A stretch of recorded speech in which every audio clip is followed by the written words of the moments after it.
कल स्लोगन में भी बाबा ने कहा क्या, मर्यादा को धारण करो, व्यर्थ को बेपरवाह करो, मर्यादा को नहीं। तो बाबा हमें रोज श्रीमत देता है कि मेरे बच्चे जल्दी कर्मातीत अवस्था को प्राप्त कर ले, लेकिन कर्मातीत अवस्था को प्राप्त करने के लिए हमें सच्चाई, सफाई और सादगी की गुण को धारण करना हो। किसी की भी अवगुण कभी चित्त पर नहीं रखना, ना वर्णन करना, ना किसी को सुनाना। सार है मीठे बच्चे, अवगुणों को निकाल साफ दिल बनो। सच्चाई और पवित्रता का गुण धारण करो, तो सेवा में सफलता मिलती रहती है।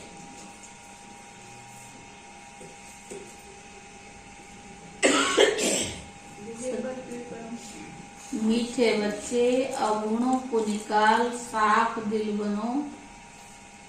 सच्चाई और पवित्रता के गुण धारण करो, तो सेवा में सफलता मिलती रहेगी।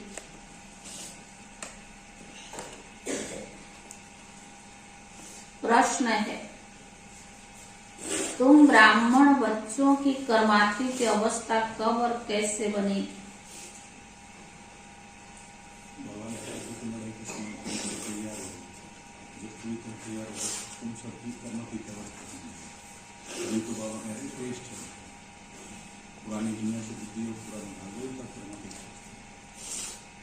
उत्तर है, जब लड़ाई का सामान पूरा तैयार हो जाएगा,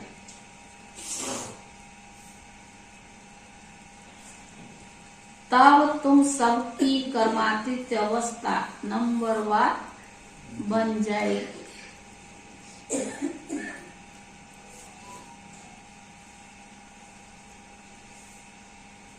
अभी रेस चल रही है,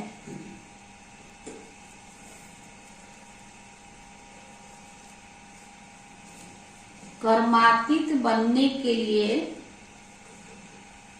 पुरानी दुनिया से बुद्धि निकल जानी चाहिए।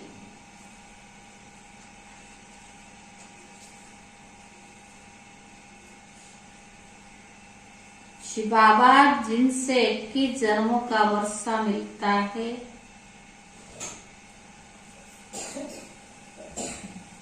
उनके सिवाय दूसरा कोई याद ना आए। शिव बाबा जिनसे 21 जन्मों का वर्षा मिलता है, उनके सिवाय दूसरा कोई याद न आए। पूरा पवित्र बनो।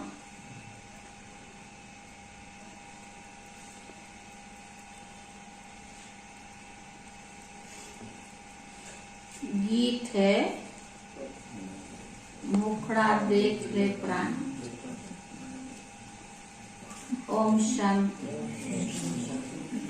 जबकि बेहद कबाब बच्चों को मिला है, तो बच्चों ने पहचाना है। अब हर एक महसूस करते हैं कि हम कितना पाप आत्मा थे और अभी कितने पुण्य आत्मा बन रहे हैं। जितना जितना श्रीमत पर चलेंगे, उतना जरूर बाप को फॉलो करेंगे। बच्चों के आगे तो एक चित्र है और दिलवाड़ा मंदिर भी पूरा यादगार है। गीत में भी गाते हैं, है दूर देश के मुसाफिर। अब पराये देश है, पति शरीर में आए हैं। बाबा खुद कहते हैं यह पराया देश है। पराया किसका? रावण का। तुम भी पराये देश में अथवा रावण राज्य में हो। भारतवासी पहले राम राज्य में थे, इस समय पराये अर्थात रावण राज्य में है। श्री बाबा तो विचार सागर मंथन नहीं करते। यह ब्रह्मा विचार सागर मंथन कर समझाते हैं कि जो जैनी लोग हैं उनका यह दिलवाड़ा मंदिर है। यह जो चैतन्य होकर गए उनका ही जड़ यादगार है। आदि देव आदि देवी भी बैठे हैं, ऊपर में स्वर्ग है। अब अगर जो इन्हों के भक्त है, इनको ज्ञान मिले तो अच्छी रीति समझ सकते हैं कि बराबर नीचे राजयोग की शिक्षा ले रही है। तो बाबा ने कहा ऊपर में भी प्रवृत्ति मार्ग, नीचे भी प्रवृत्ति मार्ग। कुमारी कन्या, अधर कन्या का चित्र भी है, अधर कुमार और कुमारी भी है। तो मंदिर में आदि देव ब्रह्मा भी बैठा है और बच्चे भी बैठे हैं। अब तुम बच्चे समझ गए हो कि ब्रह्मा सरस्वती ही राधे कृष्ण बनते हैं। ब्रह्मा की आत्मा का बहुत जन्म के अंत में ये अंत का जन्म है। ये बाप और बच्चों का यादगार है। ऐसे तो नहीं कि हजारों लाखों वर्ष रखेंगे। मॉडल में थोड़े चित्र रखे जाते हैं। यह जो जड़ और हमारा चैतन्य है, जिन्होंने कल पहले भारत को स्वर्ग बनाया था, उन्हों का ही यादगार है। जगत अम्बा, जगत पिता और उनके बच्चे, मेजॉरिटी माताओं की होने के कारण बीके का नाम लिखा हुआ है। मंदिर में भी कुमारी कन्या और अधर देवी है। अंदर जाएंगे तो हथियारों पर मैल्स के चित्र है, सॉरी हाथियों पर मैल्स के चित्र है। यह सब बातें तुम बच्चे ही समझ सकते हो। भाइयों का जैसे मैल होते हैं।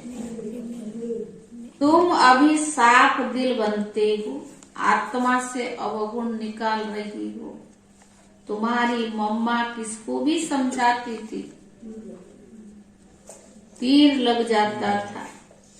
उनमें सच्चाई, सफाई, पवित्रता थी तो कुमारी। मम्मा का नाम पहले आता है, पहले लक्ष्मी फिर नारायण। अब बाबा कहते बच्चे मम्मा जैसी गुण धारण करो। अवगुण को निकालते जाओ, नहीं निकालेंगे तो पद भ्रष्ट हो जाएगा। सपूत बच्चों का काम है और एक बात समझाना। पहले तुम क्या थे, बेसमझ थे, और बाबा ने समझदार बनाया है। और ज्ञान में बच्चे खराब होते हैं, लौकिक में अगर बच्चे खराब होते तो बाप क्या कहते, तो बाप का नाम बदनाम करते। यह तो बेहद का बाप है। ब्रह्मा कुमार कुमारी कहलाकर फिर ईश्वर का नाम बदनाम करेंगे तो उनका क्या हाल होगा। ऐसा काम क्यों करना चाहिए जो पद भ्रष्ट हो जाए। तो बाबा ने कहा बहुतों का नुकसान भी हो, तो बाबा ने समझाया है दूर देश से आते हैं पराये देश में। फिर रावण राज्य द्वापर से शुरू होता है, भक्ति भी द्वापर से शुरू होती है। इस समय सबकी तमो प्रधान जर्जरीभूत अवस्था है। यह बेहद का पुराना झाड़ है। बेहद का ज्ञान कोई दे न सके। बेहद का संन्यास कोई करा न सके। वह हद का संन्यास करते, बेहद का बाप बेहद की पुरानी दुनिया का संन्यास कराते हैं। आत्माओं को समझाते बच्चे, यह पुरानी दुनिया है, तुम्हारे अब 84 जन्म पूरे हुए, महाभारत लड़ाई भी सामने खड़ी है, विनाश अवश्य होना है। इसीलिए बेहद के बाप और वर्षे को याद करो। हे आत्माएं, सुनती हो? हम आत्मा है, परमात्मा बाप हमको पढ़ाते हैं। जब तक ये पक्का निश्चय नहीं, तब तक गोया कुछ भी समझेंगे नहीं। पहले निश्चय करो, हम आत्मा अविनाशी है, हम अशरीर आत्मा शरीर में प्रवेश करती है। वैसे नहीं तो आदमशुमारी वृद्धि को कैसे पाए? जैसे आत्माएं परम धाम से आकर शरीर में प्रवेश करती है, वैसे परमात्मा भी इस शरीर में प्रवेश करते हैं कि तुम हमारे बच्चे हो, तुम मुझ सागर के बच्चे जलकर खाक हो गए हो। अब मैं आया हूँ तुमको पावन बनाकर वापस घर ले जाने के लिए। जो विकार में जाते उनको, जो विकार में जाते उनको क्या कहा जाता है? पतित भ्रष्टाचारी कहा जाता है। यह सारी दुनिया ही विकारी है। इसीलिए ड्रामा प्लान अनुसार मैं रावण के देश में आया हूँ। 5000 वर्ष पहले भी आया था। हर कल्प आता हूँ और आता हूँ ही संगम युगे। बच्चों को मुक्ति, जीवन मुक्ति देने आता हूँ। सतयुग में जीवन मुक्ति, बाकी सब मुक्ति में रहते हैं। तो इतना सब आत्माएं, उनको कौन ले जाएगा? करोड़ आत्माएं कौन ले जाएगा? बाप को ही लिबरेटर और गाइड कहा जाता है। बाप ही आकर भक्तों को भक्ति का फल भी देते हैं। तुम ही पुजारी से पूज्य बनते हो। बाबा बच्चों को कोई भी तकलीफ नहीं देते हैं। दिलवाड़ा मंदिर में चित्र बराबर ठीक है। बच्चे योग में बैठे हैं, उनको शिक्षा देने वाला कौन है? परम पिता परमात्मा का चित्र भी है। शिव बाबा ब्रह्मा द्वारा सतयुग की स्थापना कर रहे हैं। यहाँ भी चित्र में देखो, झाड़ के नीचे तपस्या कर रहे हैं। ब्रह्मा सरस्वती की भी माँ हो गई। गाया जाता है तमेश्व माता पिता तमेश्व बंधु सखा। तो बाबा ने कहा निराकार को कैसे कह सकते हैं? इसमें उसने प्रवेश किया है, तब जाके यह माता पिता बने है ना। सन्यासी तो निवृत्ति मार्ग वाले हैं, अपने मुख से कहते हैं कि हमारे फॉलोअर्स हैं। तो बाबा ने कहा वे कहते हैं हम फॉलोअर्स है। यहाँ तो माता पिता दोनों हैं। सन्यासी बच्चे नहीं कह सकते, फॉलोअर्स कह सकते। और बाबा कहते ये माता पिता, माना हम उनके बच्चे हैं। तो बाबा ने कहा इसीलिए कहते तमेश्व माता पिता तमेश्व बंधु सखा। जिसमें प्रवेश करते हैं वो भी पढ़ते रहते हैं, तो सखा भी बन जाते हैं।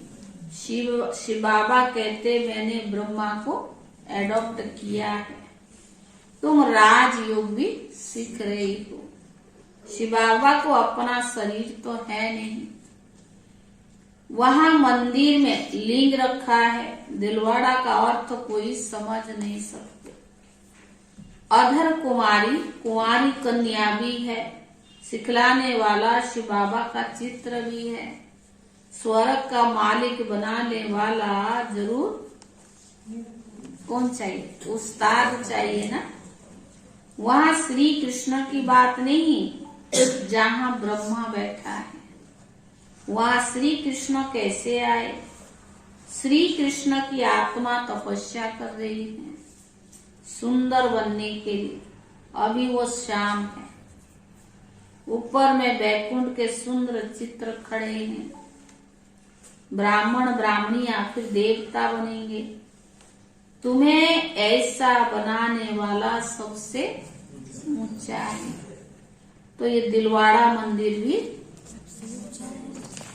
सबसे ऊंचा। तुम बच्चे ज्ञान तो सबको देते हो, लेकिन कई समझते हैं कि ज्ञान में आकर पति पत्नी दोनों साथ रहते, पवित्र रहे, ये बहुत बड़ी ताकत है। परंतु ये नहीं समझते कि सर्वशक्तिवान बाप की ताकत है। ये तो सिर्फ बाबा के सिवाय कोई में ताकत नहीं है। बाप देखो स्वर्ग की कितनी भांति देते हैं। बच्चे पवित्र बनो तो स्वर्ग के मालिक बन जाएंगे, पर माया के तूफान बहुत आएंगे। बाप कहते बच्चे कितना फर्स्ट क्लास थे, तुमको क्या हो गया? बाबा झट बताएंगे। इस समय ब्राह्मणों की माला में नंबरवार कौन कौन है? परंतु सब कायम नहीं रहेंगे। कमाई में दशा भी बैठती है ना। किसको राहु की दशा बैठती है तो बाबा ने कहा फिर छोड़कर चले जाते। कहाँ? पुरानी दुनिया में।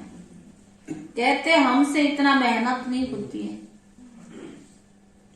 बाबा को याद नहीं कर सकते। नहीं कहने से नास्तिक बन जाते। बाबा ने कहा दशाएं फिरती रहती है। माया के तूफान आने से ढीले हो जाते। अगर ये भागंती हो गया तो समझो से नंबर कट गया, श्याम बन गया। यहाँ आते हैं सुंदर बनने।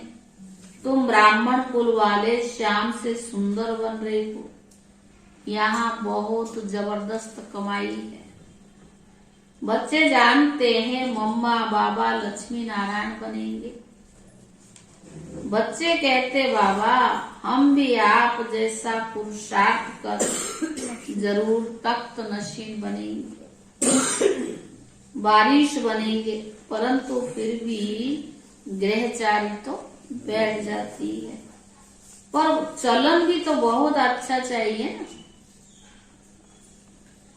तो बाबा ने कहा तुम्हारा धंधा है घर घर में संदेश पहुंचाना कि शिव बाबा को याद करो तो विक्रम विनाश होंगे। विनाश सामने खड़ा है, तुम निमंत्रण देते रहो। तुम्हारी दिन प्रतिदिन और वृद्धि होती जाएगी।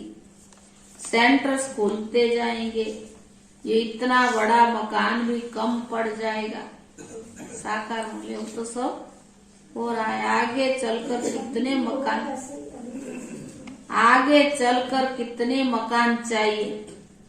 ड्रामा में आने वालों के लिए प्रबंध भी जरूर चाहिए। बच्चे अपने लिए ही सब कुछ कर रहे। बाबा तो अभुक्ता है, उसको ना खाना ना पहनना ना मकान दुकान क्या चाहिए। बच्चे अपने लिए कर रहे थे। तो बच्चों को बेहद खुशी होनी चाहिए। परंतु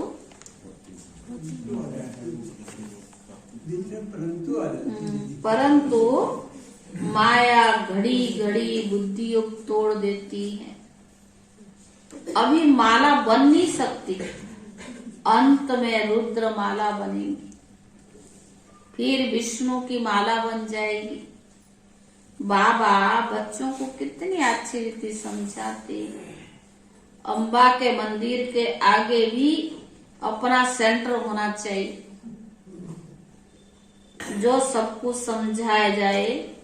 तो अभी ये ज्ञान ज्ञानेश्वरी है, वहां तो फिर भीड़ मच जाएगी। तुम सिर्फ काम करो, पैसे तो छम छम करके आएंगे। ड्रामा में पहले सब कुछ मुंडा हुआ है। तुम 10 सेंटर खोलो, बाबा तुमको ग्राहक दे देगा, परंतु सेंटर नहीं खोल सकते। कलकत्ते जैसे शहर में तो बहुत सेंटर खोलनी चाहिए। हिम्मते बच्चे मददे बाप, किसको भी टच कर देंगे। काम तुमको करना है। बहुरूपी के बच्चे, तुम बहुरूप धारण कर सर्विस कर सकते हो। कहाँ भी जाकर बहुतों का कल्याण कर सकते हो। जैनियों की सर्विस करनी है। बहुत अच्छे और बड़े बड़े जैनी हैं, परंतु बच्चों की इतनी विशाल बुद्धि नहीं है। आप उनका कर सकते हो, करनी भी चाहिए, लेकिन बाबा के तो बच्चों में इतनी विशाल बुद्धि नहीं है जो सर्विस करे। क्योंकि कुछ देह अभिमान रहता है, अहंकार देह अभिमान, इस वजह से सर्विस करने के बजाय क्या करते हैं, सर्विस करते हैं। अच्छा मीठे मीठे सीखी ले दे बच्चों प्रति माता पिता बाप दादा का याद प्यार और रूहानी बाप की, रूहानी बच्चों को रूहानी बच्चों की तरफ से रूहानी बाप दादा को याद प्यार और नमस्ते। यह है मातेश्वरी जी के अनमोल महावाक्य। पहला पॉइंट है रजोगुणी नहीं सतोगुणी, रजोगुणी, तमोगुणी, ये 3 शब्द कहते हैं। इसको यथार्थ समझना जरूरी है। मनुष्य समझते तीनों गुण इकट्ठे चलते रहते हैं, परंतु विवेक क्या कहता है, क्या ये तीनों गुण इकट्ठे चले आते हैं? वह तीनों गुणों का पाठ अलग अलग, परंतु बावन का अलग अलग योग में होता है। विवेक तो ऐसे ही कहता है कि ये तीनों गुण इकट्ठे नहीं चलते हैं। जब सतयुगी है तो सतोगुणी है, फिर द्वापर है तो रजोगुणी है, और कलियुग में तमोगुणी है। जब सतो है तो तमो रजो नहीं, अब रजो है तो सतोगुणी नहीं। ये मनुष्य ऐसे ही समझ कर बैठे हैं कि ये तीनों ही गुण इकट्ठे चले आते हैं। तो मम्मा ने कहा ये बात कहना सरासर भूल है। वह समझते जो मनुष्य सच बोलते हैं, पाप कर्म नहीं करते, वही सतोगुणी होते हैं। परंतु विवेक कहता है कि जब हम कहते सतोगुण, तो इस सतोगुण का भी मतलब है संपूर्ण सुख गाय, सारी सृष्टि सतोगुणी। बाकी ऐसे नहीं कहेंगे जो सच बोलते हैं वही सतोगुणी है, और जो झूठ बोलते हैं वो कलियुगी तमोगुणी है। ऐसे ही दुनिया चली आती है। अब जब तुम सतयुग कहते हो तो इसका मतलब है सारी सृष्टि पर सतोगुणी यानी सतो प्रधान चाहिए। हाँ कोई समय ऐसा सतयुग था तो सारा संसार सतोगुणी था। अब तो सतयुगी नहीं है, अब तो कलियुगी दुनिया गोया सारी सृष्टि पर तमो प्रधान का राज्य है। इस तमोगुणी समय पर फिर सतोगुणी कहाँ से आया? अब है घोर अंधियारा। जिसको ब्रह्मा की रात कहते हैं। ब्रह्मा का दिन है सतयुग और ब्रह्मा की रात है कलयुग। तीनों 52 हम दोनों को मिला नहीं सकते। दूसरा, इस कलयुग संसार को असार संसार क्यों कहते हैं? इसमें कोई सार नहीं, क्यों कहते हैं? क्योंकि इस दुनिया में कोई भी सार नहीं है, माना कोई वस्तु में ताकत नहीं रही है, अर्थात सुख शांति पवित्रता है ही नहीं। जो इस सृष्टि पर कोई समय सुख शांति पवित्रता थी, अब वो ताकत नहीं, क्योंकि सृष्टि में 5 भूतों की प्रवेशता है। इसीलिए इस सृष्टि को भय का सागर अथवा कर्म बंधन का सागर भी कहा जाता है। इसीलिए मनुष्य दुखी हो परमात्मा को पुकारते हैं, परमात्मा हमको भव सागर से पार करो। इससे सिद्ध है कि जरूर अवश्य कोई अभय अर्थात निर्भयता भी संसार में जिसमें चलना चाहता है। इसीलिए इस संसार को पाप का संसार कहते हैं, जिससे पार का गुण आत्मा वाली दुनिया में चलना चाहता है। तो दुनिया 2 है, एक है सतयुगी सार वाली दुनिया, दूसरी है कलयुगी असार वाली दुनिया। दोनों दुनियाएं इस सृष्टि पर होती है। धारणा के लिए कैसा? पहला है बाप का बनकर माया के बस नहीं होना।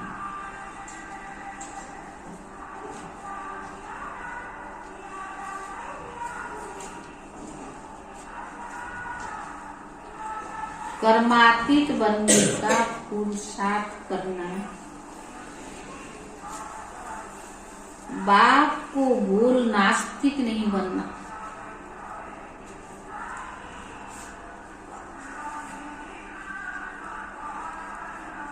दूसरा, बुद्धि से बेहद का संन्यास करना है।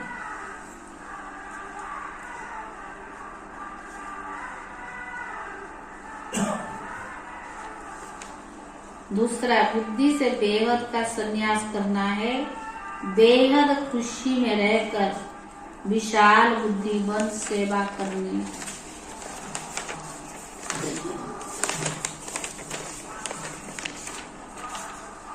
वरदान, दिल की समीपता द्वारा राज्य का अधिकार प्राप्त कर उमंग उत्साह में उड़ने वाले तीव्र पुरुषार्थी भव। दिल की समीपता द्वारा सहयोग की अधिकार प्राप्त कर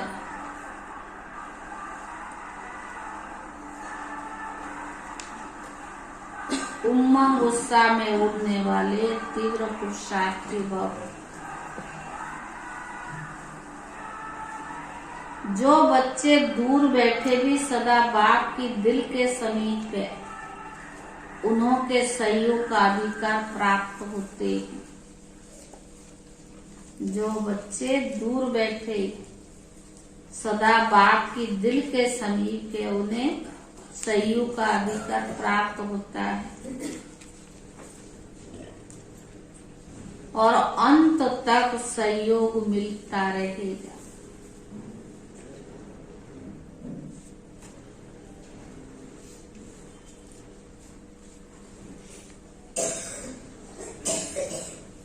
इसीलिए इस अधिकार की स्मृति से कभी ना हो कमजोर बनना।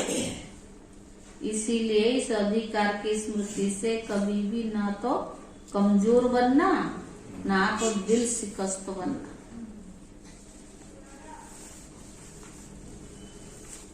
ना कमजोर बनना, ना दिल शिकस्त बनना, ना पुरुषार्थ में साधारण पुरुषार्थी बनना। बाप कंबाइंड है,